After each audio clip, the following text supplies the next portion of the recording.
Assalamualaikum warahmatullahi wabarakatuh. Perkenalkan, nama saya Yuliana Nurmuyasaro dengan NIM 205080300111033. Di sini saya akan mempresentasikan hasil kerja saya, yaitu mengenai utilitas.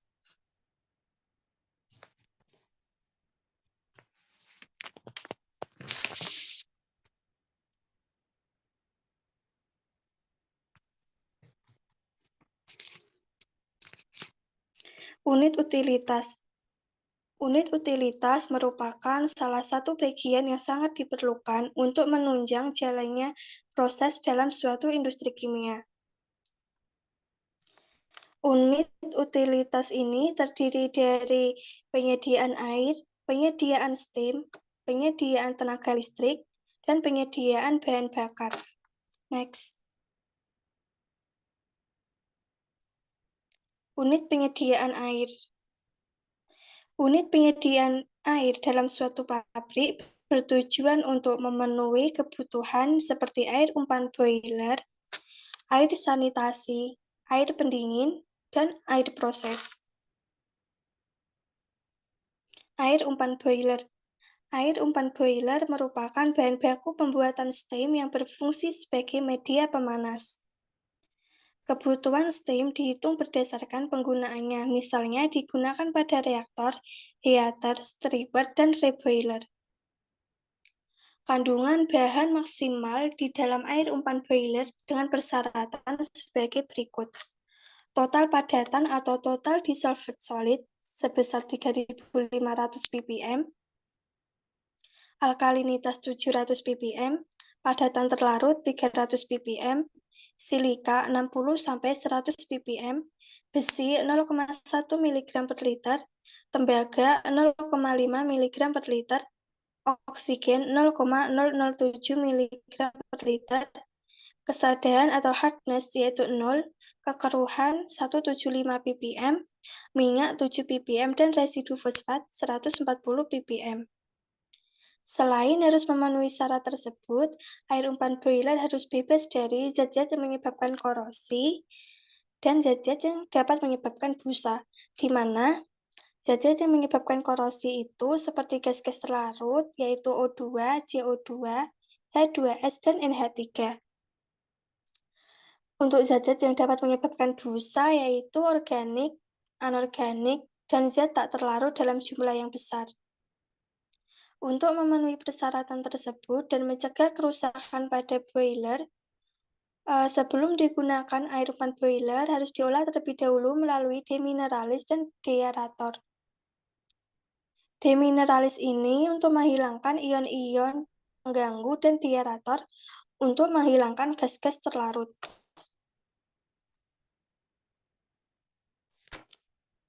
Air sanitasi. Air sanitasi yang digunakan harus memenuhi persyaratan yaitu fisika yang airnya ini tidak berwarna, tidak berbau, tidak berbusa, mempunyai suhu di bawah suhu udara, dan kekeruhan kurang dari 1 ppm SiO2, serta pH netral. Untuk syarat kimia yaitu syaratnya itu tidak beracun, dan untuk mikrobiologi syaratnya yaitu tidak mengandung kuman maupun bakteri, terutama bakteri patogen yang dapat merubah sifat fisik air.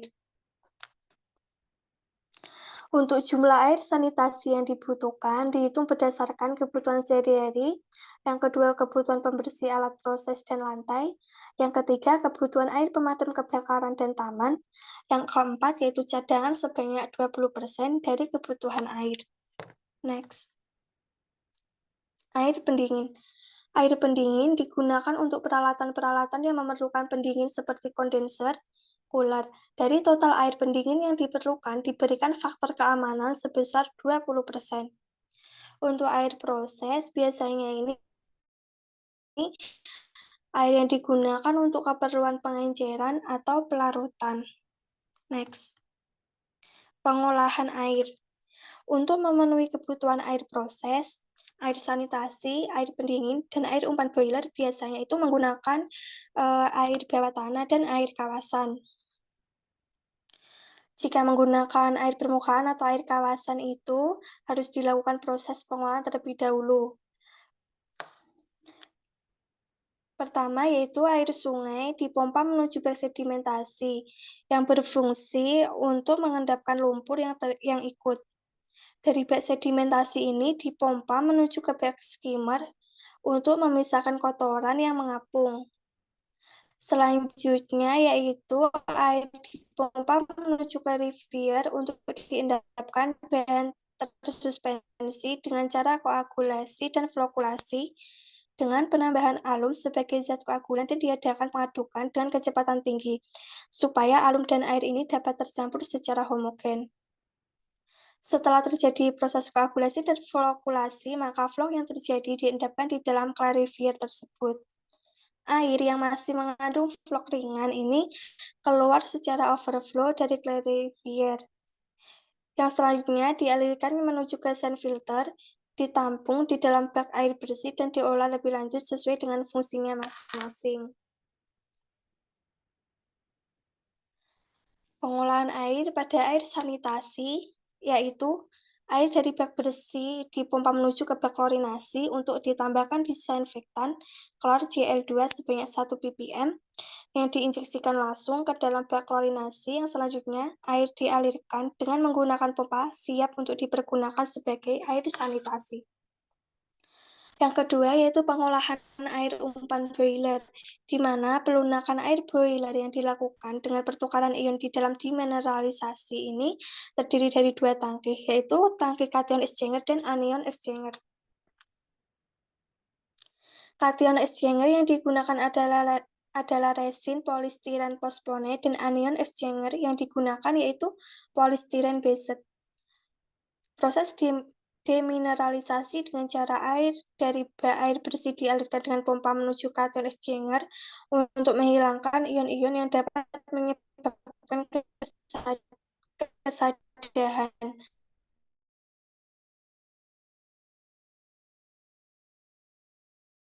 Ion yang mengganggu proses. Yang ketiga yaitu pengolahan air pendingin. Untuk memenuhi kebutuhan air pendingin dari bak air lunak ini langsung dipompa ke bak air pendingin, kemudian dialirkan ke peralatan dengan pompa. Pengolahan steam. Zat-zat yang dapat menyebabkan kerusakan pada boiler ini yaitu zat terlarut atau soluble matter dengan kadar tinggi, zat padat tidak terlarut atau suspended solid, yang ketiga ada garam-garam kalsium dan magnesium, yang keempat ada zat organik atau organic matter, dan kelima ada silika, sulfat asam bebas, dan oksida. Syarat-syarat yang harus dipenuhi untuk air umpan boiler yang pertama itu tidak boleh membuih atau berbusa.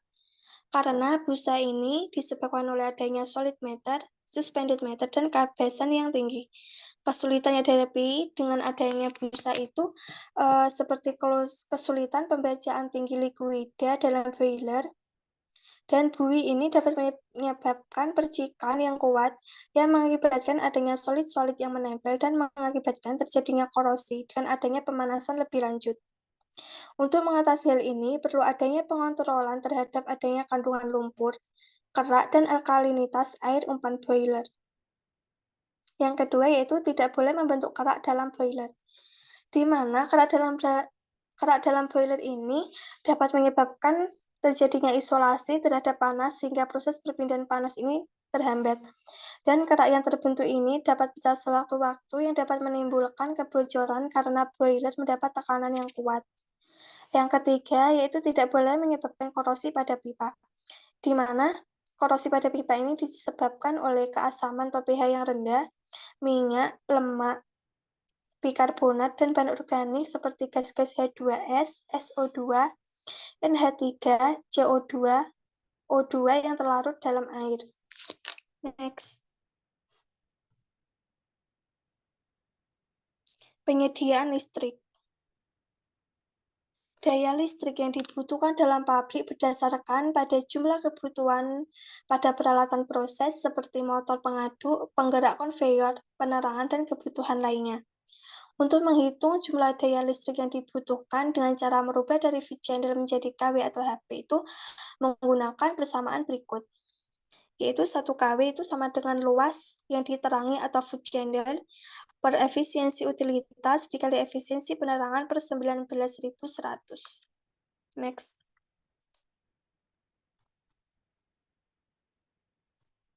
Penyediaan bahan bakar.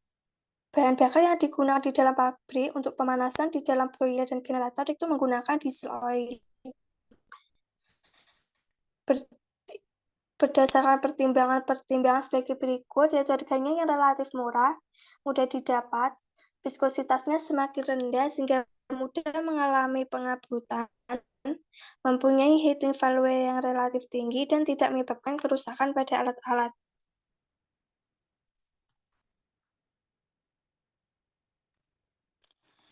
Daya kuda boiler dapat dihitung menggunakan persamaan berikut, yaitu HP sama dengan MS dikali HG min HF per HFG dikali 34,5 dikali HP. Next. Untuk kapasitas boiler yaitu dapat menggunakan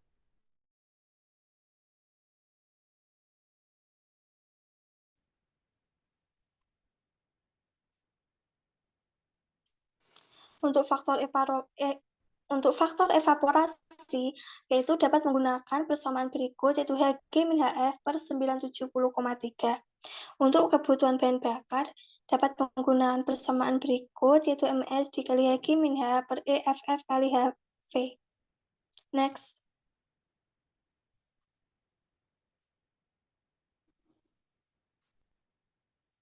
Jumlah tub yang dibutuhkan yaitu menggunakan persamaan berikut, yaitu A per A1 dikali L. Selanjutnya yaitu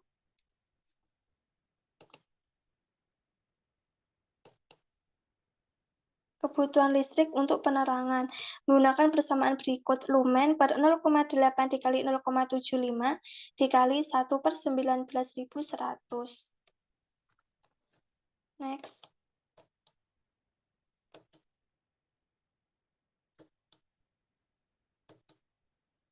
Sekian presentasi dari saya. Apabila ada kurang dan salahnya, saya mohon maaf yang sebesar-besarnya.